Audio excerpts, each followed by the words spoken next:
에베소서 1장 15절에서 23절까지는 신약 성경에 나타난 가장 긴 기도, 곧 바울의 기도의 내용이다 말씀을 드리면서 한동안 바울의 기도라고 하는 제목으로 말씀이 계속될 것이다 말씀을 드렸습니다. 지난 주일에는 바울의 기도라고 하는 제목을 통하여 바울은 어떤 때 기도하였는가, 바울의 기도의 때에 대하여 말씀을 드린 바가 있습니다. 그리고 바울은 하나님 앞에 감사와 영광의 기도를 올렸는데 그 감사와 영광을 올린 기도의 내용을 보면 에베소 교회 성도들의 믿음이 대단했기에, 사랑이 대단했기에 그것 때문에 바울 사도가 너무나 감격하여 하나님 앞에 감사하기를 마지 아니한다 할 때 너희를 인하여 감사하기를 마지 아니한다 라는 말씀을 쭉 말씀을 드렸습니다. 그 너희를 인하여 라는 것은 주 예수 그리스도에 대해서는 믿음이고 모든 믿는 형제에 대해서는 사랑. 그러니까 예수님은 믿음의 대상이고 형제들, 믿는 자들은 사랑의 대상인데 곧 에베소 교회로 말미암아 바울 사도가 너희로 인하여 감사하기를 마지 아니하며 하나님께 기도하게 된 에베소 교회 성도들의 굉장히 훌륭한 어떤 신앙의 모양이 뭐냐? 믿음과 사랑입니다. 저는 오늘 이와 같은 지난번에는 믿음이라는 것은 주 예수 그리스도에 대한 것이고 또 주 예수 그리스도께 대한 믿음의 진실성은 형제를 사랑함으로 증명되어야 된다는 말씀들을 드렸고, 형제에 대한 사랑은 주 예수 그리스도를 믿음을 반드시 근거로 주 안에서 형제를 사랑해야지 그냥 인간적으로 인본적으로 감성팔이 하듯이 감성주의로 그렇게 낭만 있게 그렇게 형제를 사랑하는 것은 인본주의적인 사랑이다. 모든 인간의 모든 행위는 모든 것이 말씀의 근거로 해야 한다. 그런 말씀을 이렇게 큰 어떤 타이틀로는 드린 적이 있습니다만은 오늘 조금 더 구체적으로 믿음과 사랑에 대하여 말씀을 드립니다. 첫째로 바울 사도는 이렇게 말했습니다. 15절에 이를 인하여 주 예수 안에서 너희 믿음과 모든 성도를 향한 사랑을, 그랬죠. 이거 다 설명을 드렸습니다. 그런데 이것을 뭐라 그럽니까? 나도 듣고 그랬어요. 이것이 오늘 첫 번째 드리고자 하는 말씀입니다. 나도 들었다는 것은 뭡니까? 나만 들었다는 것이 아니에요. 말하자면 에베소 교회의 이 아름다운 신앙의 소문이, 에베소는 소아시아, 아시아의 핵심적인 말하자면 복음이 증거된 그런 종교 도시예요. 북아프리카의 알렉산드리아 혹은 이스라엘의 예루살렘과 더불어서 당시에 기독교 3대 도시라고 말할 수 있는 도시가 바로 이 에베소 교회입니다. 굉장히 유명한 교회고 또 우리가 알기에는 인상이 별로 좋지 않죠. 계시록 2장에 가서 처음 사랑을 잃어버렸기 때문에 그때 가서 이제 촛대를 옮기리라 하는 그 이미지가 너무 강하기 때문에, 하지만 그것은 오늘 이후로 약 30년 정도 뒤의 이야기예요. 그러므로 에베소 교회의 본인이 에베소 서신을 쓸 때만 해도 책망을 들었던 계시록 2장 1절 이하에 처음 사랑을 잃어버려서 책망을 듣게 되는 그런 에베소 교회 이전 초기 에베소 교회의 참으로 아름다웠던 모습을 오늘 에베소서 1장은 기록을 하고 있다는 말입니다. 우리는 이것을 혼돈하지 말아야 합니다. 초기의 에베소 교회는 이처럼 정말 아름다웠습니다. 한국교회도 1980년 이전까지는 한국교회는 정말 아름다웠습니다. 그런데 이제는 우리 교회가 어떻게 됐나요? 전부 다 에베소 교회처럼 뭐 난리 구슬하는 것이죠. 라오디게아 교회나 뭐 에베소나 둘 중에 하나예요. 뭐 분명히 빌라델비아 교회도 아니고 스무라 교회는 아닌 것은 더 분명한 것입니다.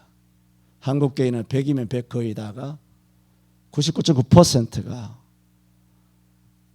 라오디게아 교회에 나는 부자라 부유하여 부족한 것이 없다 하면서 교만 방자하든가 아니면 에베소 교회처럼 1980년도 이전에 기도할 때는 성령 충만했을 때는 참으로 교회가 겸손하고 낮아졌지만은 이제는 뭐 기도 안 하고 기도 안 하는 것으로 위세를 떨면서 모든 목사들로부터 기도 안 하고 아무것도 안 하고 그냥 책만 들여다보고 하니까 도대체 성령의 능력이나 신비한 능력이나 영권이나 영역 같은 것은 도대체가 찾아볼 수 없는 그들의 삶에는 그야말로 삶과 인격밖에 없는 웃기잖아요. 죄인의 삶에 그 삶에 도대체 뭐가 있겠다고 죄인의 인격에 도대체 그 인격에 도대체 뭐가 있겠다고 성령의 능력은 없고 영권은 없고 성령의 은혜는 없고 하니 참으로 에베소 교회처럼 기도하지 않음으로써 처음 사랑을 완벽하게 잃어버린 한국 교회가 되고 만 것입니다. 그러나 오늘까지만 해도 이를 인하여 주 예수 안에서 너희 믿음과 모든 성도를 향한 사랑을 나도 듣고라고 말했어요. 이 나도 듣고라는 말은 초신자, 오늘 우리 교회 새 신자가 나왔는데 한 달 만에 신앙이 많이 자라서 초신자에 대한 어떤 신앙이 자랐다는 소식을 들었다는 언급의 내용이 아닙니다. 여기서 나도 듣고라는 말은 믿음의 역사가 수년, 한 십수년 부단한 그와 같은 믿음의 연단을 통하여서 이젠 믿음의 대장부같이 성숙하게 된 그리스도인의 모습을 들었다는 것입니다. 더군다나 나도 듣고라는 말은 한두 번 들었다는 의미가 아닙니다. 이 원문상이 이런 에베소 교회의 자랑스러운 모습, 주 안에서 참으로 아름다운 모습은 바울 사도도 내가 여러 번 듣고 계속 들었다는 말입니다. 그러므로 에베소 교회의 성도들은 이때만 해도 얼마나 대단했었는가 우리는 한번 짐작해 봅니다. 더군다나 그리스도를 향한 그 믿음이 열매까지 맺었어요. 그 맺은 열매가 뭡니까? 형제들을 향한 사랑이라는 거예요. 열매 맺었다 그러면 더 이상 할 말이 없는 거죠. 열매를 보면 나무를 아는데 이때만 해도 에베소 교회는 참으로 아름다운 교회였습니다. 이것은 곧 뭘 말하고 있습니까? 에베소 성도들이 성부, 성자, 성령 더 말하지 않습니다. 에베소 1장에서 나오는 3절에서 14절까지의 성부, 성자, 성령의 놀라운 은혜를 입음으로 그들에게는 믿음이 있었고 이 믿음은 사랑으로 결실되고 열매 맺었더라 하는 것이니 이것은 곧 뭘 말합니까? 이런 성부, 성자, 성령의 큰 은혜로 말미암아 주신 이 믿음이라고 하는 선물을 받은 에베소 교회의 성도들은 이 믿음이 그들의 삶을 변화시켰다는 것입니다. 이것은 분명 믿음이라는 것은 일상생활에 강한 영향력을 미치고 있음을 알 수 있습니다. 그렇습니다. 정말 예수 믿는 진짜 믿음이 있다면 그 믿음은 교회 바깥에서 교회 안에서 역사하는 거 말고 예배할 때 막 아무기 장로님 기도 잘하신다 이런 따위 말고 교회 바깥에서 역사하고 교회 바깥에서 나타나는 결실과 열매가 있어야 나의 삶을 바꾸는 게 있어야 그게 믿음이라는 겁니다. 나의 삶과 인격과 성격과 나의 잘못된 그 모든 취미 생활이라든가 모든 죄악의 줄과 선을 끊지 아니하고 세상 줄 끊지 아니하고 그렇게 여전히 세상 닮아가면서 박쥐 새끼처럼 양다리 걸치면서 두 마음을 품고 살아간다. 그러면 당신의 믿음은 의심해 봐야 할 것입니다. 사회생활에 아무런 영향을 끼치지 못하는 믿음이라면 사실 믿음이라 할 수 없습니다. 세상에 지는 것은 믿음이 아닙니다. 정말 믿음을 갖고 있다면 세상에 감당치 못하는 자가 됩니다. 바이러스도 감당하지 못하는 자가 됩니다. 바이러스에 다쳐가지고 눈에 안 보이는 바이러스는 그렇게 겁을 내면서 이런 바이러스를 전부 다 죄 때문에 온 것이지만 모든 관할하시고 장악하시고 주장하시는 전능하신 눈에 보이지 않는 성부 성자 성령은 도무지 두려워하지 않는 예수쟁이들이여, 그들이 진정 크리스찬인가? 바이러스는 겁먹으면서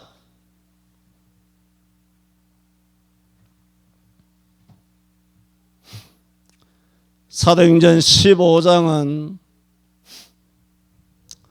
예루살렘 총회가 최초로 개최되고 있는 장면입니다. 안건은 이방인들이 죽게 돌아왔지만 모세의 율법대로 할례를 주어야 할 것이냐, 이방인이니까. 아니다, 믿음으로만 구원을 받는 것이니 그렇게 강요해서는 아니 된다 하는 의견이 당시 이방인 교회인 안디옥 교회에서 첨예하게 이견이 불꽃처럼 맞부딪혔습니다. 그래서 바울과 바나바를 안디옥 교회가 예루살렘 교회에 파송하여 예루살렘 교회의 수많은 지도자들에게 이 사안을 어떻게 결정하면 좋겠습니까? 라고 품위를 하게 됩니다. 그때 베드로를 비롯하여 무슨 예루살렘 교회 감독, 예수님의 동생 야고보, 또 여러 많은 사도들과 여러 많은 그런 선생들이 많이 있었습니다. 그래서 성경의 사도행전 15장에 말하기를 많은 변론이 있은 후 베드로가 한 말입니다. 마음을 아시는 하나님께서 우리에게와 같이 저희에게도 성령을 주셨고 믿음으로 저희 마음을 깨끗게 하사 저희나 우리를 분간치 아니하셨느니라. 이런 유명한 베드로의 설교를 듣게 됩니다. 이방 사람에게 할례를 줘야 되느냐? 아니다, 믿음으로만 받아들여도 되느냐? 했을 때 베드로가 고넬료 사건이 있잖아요. 고넬료 사건을 경험했잖아요.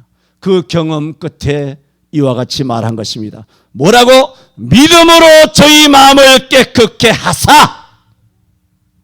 무엇으로 깨끗하게 되느냐? 유대인의 혈통으로 깨끗하게 되는 것이 아니라는 거예요. 할례로 모세의 율법으로 깨끗하게 되는 것이 아니라 믿음으로 저희를 깨끗하게 하사 저희나 우리를 분간치 아니하셨다. 누가? 성령께서. 그런데 감히 우리 인간이 이것을 분간을 해? 여러분, 제가 지금 말씀드리고자 하는 것은 믿음이라는 것은 추상적인 것이 아니라는 것을 지금 말씀드리는 것입니다. 믿음이라는 것은 매우 역동적이라는 것입니다. 믿음이라는 것은 변화를 불러일으킨다는 것입니다. 믿음이라는 것은 우리의 모든 어떤 천성도 뒤바꾸는 지각 변동을 이루는 살아 역사하는 것이 믿음이라는 것입니다.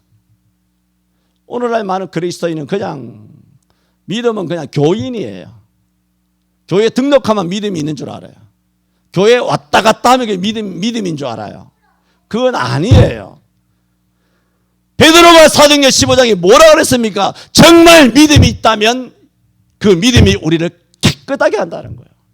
삶을 깨끗하게 합니다. 인격을 깨끗하게 합니다. 그의 지지분한 습관을 깨끗하게 합니다. 그의 못된 성격까지 고칩니다. 죄를 끊게 만드는 거예요. 성경은 분명히 믿음을 강력하게 설명하였지만 오늘 우리 교회 안에서의 믿음은 그렇게 무기력하고 조롱거리입니다. 그러니까 믿는 자들이 나가서 다 조롱을 받잖아요. 왜 조롱받습니까? 당신들이 가지고 품고 있는 그 믿음이 역사를 못하고 제대로 능력이 나타내지 못하기 때문에 손가락질하는 것입니다. 비아냥거리는 것입니다. 한국 인구 1200만 일대 일제시대에 때에도 약 3%만 예수를 믿었어도 기독교를 겁을 냈습니다. 교회를 두려워했습니다. 지금 25% 돼서 뭐 하겠습니까? 이런 말씀은 너무 많지만 넘어가고 또 넘어갑니다. 그러므로 에베소 교회는 구원받는 믿음만 있었지만 그 믿음으로 세상을 이겼고 생활에 큰 변화가 나타나는 것은 너무나 당연한 것입니다. 요한일서 5장 4절에도 대저 하나님께로서 난 자마다 세상을 이기느니라. 세상을 이기는 이김은 이것이니 우리의 믿음이니라 그랬습니다. 저는 제발 그리스도인들이 착각하지 말았으면 좋겠습니다. 여러분이 세상을 이기는 것이 아니에요. 여러분 속에 있는 믿음이 세상을 이기는 겁니다. 왜 그런지 아세요? 우리는 다 땅에 속한 사람이에요. 다 육이에요. 그런데 이 믿음만 하나님에게서 온 거예요. 믿음만 하나님께서 온 거라고요. 믿음만 세상에 속하지 않은 거예요. 우리가 세상을 이기는 그 무엇이 있다면 우리 속에서 믿음으로 역사하시는 성령 하나님의 역사이지 내가 세상을 이기는 것이 아니에요. 우리 옛날에 많이 불렀던 예수 이름으로 세상 마귀가 쫓기네. 예수 이름으로 세상을 이기네. 그것이지 무슨 목사 직분으로 세상을 이깁니까? 도대체 무슨 장로 직분으로 세상을 이깁니까? 무슨 이런 차다가 참고됩니까?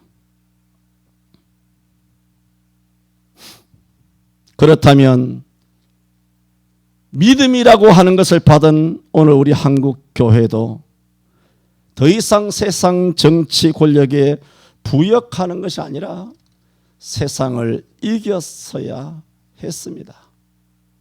지금 에베소 교회 성도들에 대하여 바울 사도가 나도 듣고, 이게 무슨 의미이냐 설명을 드린 것입니다. 뭘 들었느냐? 주 예수께 대한 믿음을 들었다는 겁니다. 그런데 그 믿음이 얼마나 진짜냐, 역사했느냐? 모든 형제들에게는 사랑으로 역사하고 변화가 일어난 것입니다. 그리고 바울이 계속 그 아름다운 모습을 듣고 또 듣고 하였다는 말씀을 드렸습니다. 두 번째는 이처럼 하나님의 택하심을 받은 자들의 믿음은 사랑으로 역사된다. 아까 드린 말씀과 중복되는 것 같습니다만은 그렇지는 않습니다. 그리스도 안에는 믿음과 사랑은 고린도전서 13장 13절처럼 믿음, 소망, 사랑 이 세 가지는 항상 같이 있을 것인데 하는 말씀처럼 믿음과 사랑은 항상 같이 갑니다. 불가분의 관계입니다. 골로새 1장 4절에도 이는 그리스도 예수 안에 있는 너희의 믿음과 모든 성도에 대한 사랑을 들음이요 그렇게 말씀하셨고, 빌레몬서 5절에도 주 예수와 및 모든 성도에 대한 내 사랑과 믿음이 있음을 들었음이니 했고, 요한일서 3장 23절에도 그의 계명은 이것이니 곧 그 아들 예수 그리스도 이름을 믿고 그가 우리에게 주신 계명대로 서로 사랑할 것이니라. 항상 믿음과 사랑은 한 문장 속에서도 동시에 나타나는 것을 봅니다. 갈라디아 5장 6절에도 그리스도 예수 안에서는 할례나 무할례가 효력이 없되 사랑으로서 역사하는 믿음뿐이니라 그랬어요.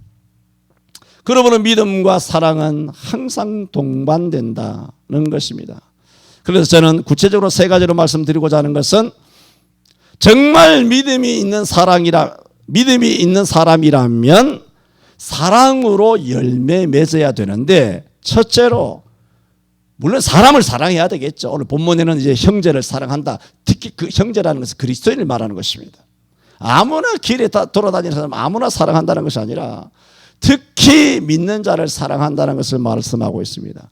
그것을 말씀하고 있지만 오늘 조금 더 구체적으로 깊게 말씀드린다면 정말 믿음이 있는 사람이라면 사랑이 함께 가야 되고 사랑으로 결실하고 나타나고 역사가 되어야 되는데, 무엇에 대하여 사랑이 있어야 되느냐? 진리의 말씀에 대하여 뜨거워야 합니다. 길게 설명하지 않습니다. 우리가 지금 현대 교인들이, 저는 이것은 한편 하나님의 큰 축복인데 동시에 많이 준 자에게서 많은 것을 찾는다라는 말씀을 봤을 때는 이건 나중에 피해갈 길이 없습니다. 요한복음 10장 28절인가요? 12장 48절인가요? 나를 저버리고 내 말을 받지 아니하는 자를 심판할 리가 있으니 곧 그날에 나의 한 말이 너를 심판할 것이니라 그랬어요. 그러니까 이게 무슨 말씀이에요? 내가 너를 심판하는 게 아니야. 나의 한 말이, 말씀이죠. 말씀이 너를 심판한다는 거예요. 그러면 이게 무슨 문제가 생깁니까? 말씀을 많이 들으면 뭐요? 심판받을 말씀이 많을 거 아니에요. 틀린 말입니까? 말씀을 모태에서부터 들었어. 수십 년 예수 믿어서 목사, 장로, 권사, 집사가 됐어. 그러면 어떤 초신자들보다 들은 말씀이 훨씬 많고 배운 말씀이 훨씬 많겠죠. 그 많은 말씀, 정말 성경을 많이 알거든요. 그럼 몰라서 죄를 지었다, 변명할 답이 없는 거예요. 내가 한 말이 너를 마지막 날에 심판할 거라는 것입니다. 그러므로 개인마다 가지고 있는 성경책이 도대체 몇 권입니까? 기독 서점에 널려 있는 그 어마어마한 기독 서적이 얼마나 많습니까? 오늘 인터넷에 들어가 있는 그 수많은 기독교 신앙에 관한 정보들이 얼마나 많습니까? 정보의 바다입니다. 지금 이 시대는 어마어마하게 하나님의 말씀에 대홍수의 시대를 살고 있습니다. 그런데 그 말씀에 대한 뜨거움은 없다는 것입니다. 뜨거움이 있습니까? 말씀 암송에서 뭐 하는데? 성경 50번 읽었다고? 읽어서 뭐 하는데? 모태신앙이라고? 뭐 11조하고 딱 바리새인이 하는 말하고 똑같으네. 11조하고 주일 지키고 뭐 어떻고 저떻고 성경 읽고 뭐 기도하고 전도하고 뭐 어떻게 했다고 딱 하는 행동이 있고 완전 바리새인이네. 네가 하는 행동이. 그래서 어쩌라고? 내가 지금 묻는 것은, 성경에 묻는 것은 뜨거움이 있느냐는 거예요. 말씀에 대하여. 정말 여러분이 개인적으로 성경을 읽어 내려가면 속에서 성경은 살아있잖아요. 살아있는 말씀이 내게 살아 역사하여 뭉클한 그런 감동이 일어나 뜨거운 물이 주르륵 흘렀어. 성경을 읽어 내려갈 수 없는 그런 뜨거운 감동이 있느냐는 것입니다. 지금 뭘 말합니까? 정말 내게 믿음이 있다라면 사랑으로 열매 맺어야 되고 사랑으로 역사되고 변화되어야 되는데 그 사랑 중에 첫 번째를 여러분에게 소개하고 있다는 것입니다. 하나님 말씀에 대한 뜨거움이 있느냐는 겁니다. 하나님 말씀에 대한 뜨거운 사랑이 있습니까? 한 말씀이라도 지키는 아브라함 때에 말씀이 있었습니까? 노아 시대 때에 말씀이 있었습니까? 라합은 단 하나 아는 말씀은 그것도 들은 귀동량에서 소문으로 들은 그 말씀 하나 붙들고 여리고 성에 있다가 정탐꾼을 영접함으로써 히브리 11장이 말하기를 라합은 믿음으로 라합은 정탐꾼을 평안히 영접하였으므로 순종치 아니한 자와 함께 멸망치 아니하였도다 했습니다. 라합이 알고 있는 성경이 도대체 무슨 성경이 있습니까? 루시 배운 말씀이 그 시어머니 나오미로부터 배운 말씀이 도대체 뭐가 있겠습니까? 나오미는 성경을 뭘 알고 있습니까? 성경이나 읽기나 했습니까?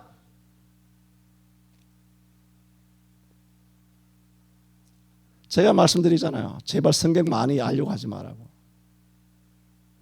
주일날 교회에서 강단에서 선포되는 말씀만도 여러분은 떡을 칩니다. 에? 엉뚱한 짓 하지 말고 한 말씀이라도 지키려고 해야지. 지키지 않으면 그 지식들이 도대체 무슨 의미가 있나요? 하나님 말씀에 순종할 뜨거움이 없으면 물론 다 못 지키죠. 하지만 몸부림치면서 넘어지고 자빠지고 또 실수하고 범죄하고 허물지고 그러면 또 나와서 기어와서 무릎 꿇어 기어와서 또 자신의 죄를 자복하고 또 지나다 보면 말씀을 잊어버릴 수 있지. 하지만 매주마다 말씀을 주시잖아 하나님께서. 내가 주는 말이야 이게? 내 말이에요. 도대체 여기 내 말이 어디 있어 여기? 나는 짖는 개예요. 파수꾼이에요. 광야에 외치는 자의 소리예요. 말씀을 그냥 대원하는 스피커에 지나지 않아요. 말씀을 지금 이야기하고 있잖아. 에베소서 1장 15절 말씀을 이야기하고 있잖아요. 정말 내게 진짜 믿음이 있다라면 말씀을 사랑한다는 거예요. 그러므로 말씀을 그렇게 사랑하면 사랑하는 자를 배신하는 것은 인간 말종이잖아요. 그래야 안 그래요? 말씀을 어떻게 배신하고 하나님의 교회 문을 닫습니까?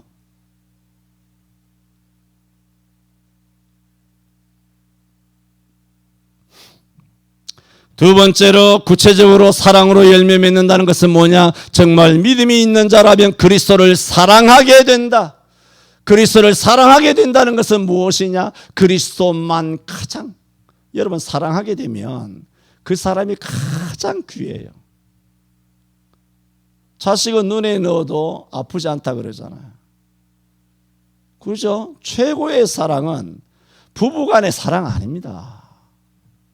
물론 신랑 대신 예수님은 신부되는 우리에 대하여 최고의 사랑이시죠. 그 신랑이 예수님이니까 가능한 거예요. 이 땅의 인간들은 죄인인데 부부간의 사랑이 아무리 해봐야 그것은 아무 별거 아니에요.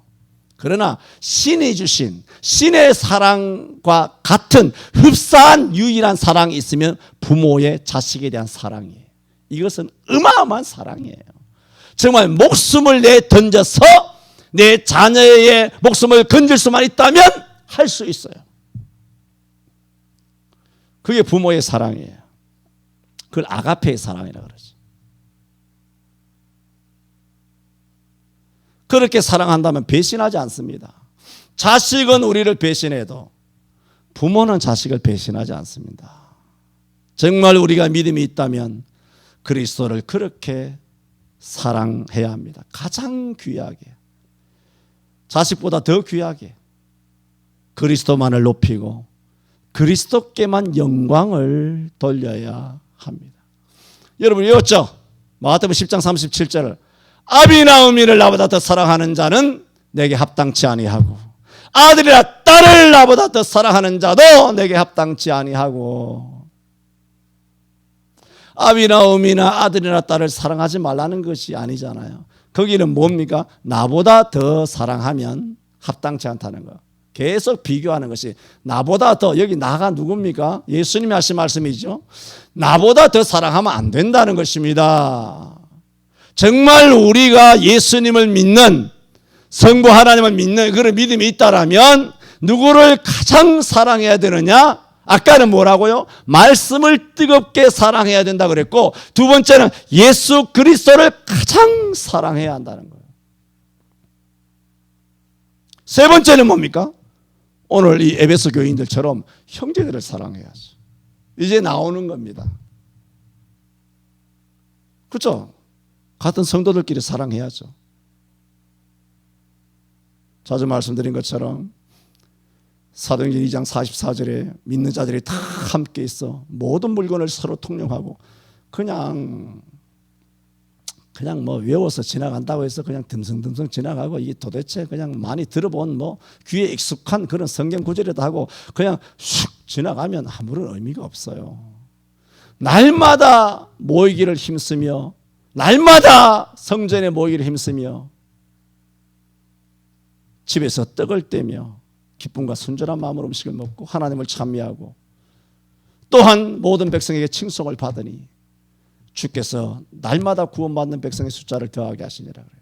자기의 재산과 소유를 다 팔아 각 사람의 소유대로 나누어 준다는 거예요. 필요를 따라서. 이거는 그냥 무슨 가십을 하나 쓴 거 아니에요. 2000년 전 뭐 예루살렘에 있었던 초대교회의 어떤 가십거리를 하나 쓴 게 아니에요. 뭐 희망상 쓴 게 아니에요. 실제로 최초의 교회, 이 땅에 세우신 최초의 교회가 유무상통했다는 겁니다. 누구도 어떤 한 사람도 제 재물을 제 재물이라 하는 자가 없었더라. 이게 뭐야? 성경이에요. 성경 말씀이에요. 그게 뭐라고요? 형제 사랑이라고.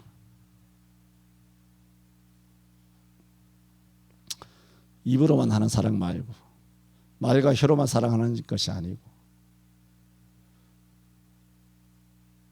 요한에서 3장 16절에도 말씀드렸지 않습니까? 넘어갑시다. 우리가 정말 믿음이 있다라면 그리스도를 향한 사랑이 있게 되고, 그리고 그리스도인을 향한, 형제를 향한 사랑이 있게 됩니다. 요한에서 4장 20절에도 누구든지 하나님을 사랑하노라 하고 그 형제를 미워하면 이는 거짓말하는 자니 보는 바, 눈에 보이는 그 얘기예요. 보는 바 형제를 사랑하지 못하는 자가 보지 못하는 바 하나님을 사랑하지 못하느니라. 이거 요즘으로 적용한다면 눈에 안 보이는 바이러스가 겁나가지고 막 쩔쩔매며 그렇게 돌아다니면서 어떻게 눈에 안 보이는 하나님을 그렇게 겁을 안 내냐?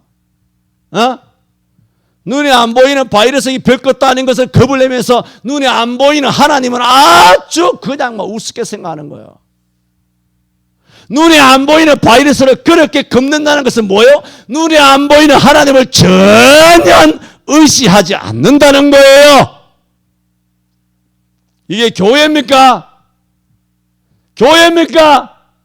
예수 안 믿는 사람들하고 똑같이 벌벌 떨고 뒤집어져서 엎어져서 예배까지 종을 내고 1년 6개월 동안 문 닫고, 그게 교회예요. 시장 바닥하고 똑같은데 그게 사랑입니까? 말씀에 대한 뜨거운 사랑이며 그리스도에 대한 뜨거운 사랑이며 형제에 대한 뜨거운 사랑이냐 말입니다.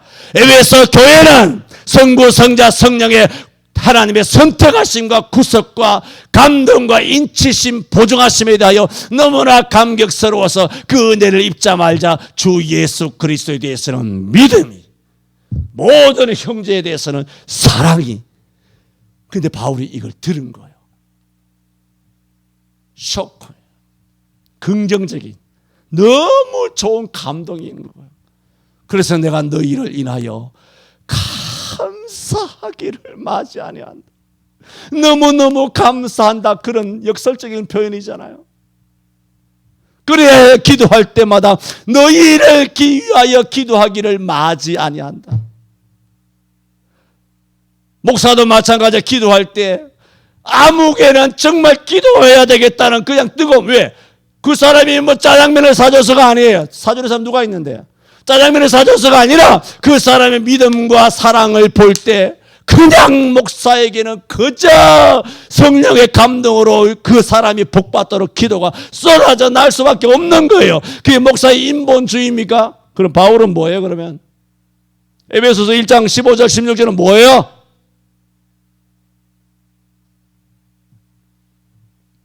저는 오늘 두 번째 바울의 기도라는 제목을 통하여 바울은 에베소 교회 초기에 이 아름다운 신앙의 모습들을 계속 들었다는 것을 기록해 놓고 있습니다. 그리고 믿음이 사랑으로 반드시 결실해야 된다라면 우리는 말씀에 대하여 배신해서는 아니 된다. 예수 그리스도만을 가장 귀하게 생각해야 한다. 그리고 마지막으로 에베소 교회 성도들처럼 눈에 보이는 형제를 사랑해야 한다. 말씀을 드렸습니다. 기도합니다. 주님, 우리 교회가 성경에 기록된 아름다운 교회들처럼 되게 하여 주시옵소서. 한국교회도 1980년 이전까지는 온 전국 모든 교회가 내남 없이 기도하고 밤새워 기도하며 청년과 남녀노유 없이 교회마다 성령 충만하며 사랑이 넘치며 주를 높였던 살아있는 참된 교회였으나 40여 년의 세월이 흐르면서 목사들부터 기도하지 아니하며 기도 없이도 목회할 수 있는 시절을 맞이하여 인격과 삶과 명망과 유명세만으로 그와 같이 한국교회는 마치 영적 바벨탑처럼 하늘 높은 줄 모르고 올라간 것이 마치 사단이 내가 가장 높은 구름에 올라 지극히 높은 자와 함께 비기리라 하는 사단처럼 살아가는 교회로 전락되지 않았는가 돌아보게 됩니다.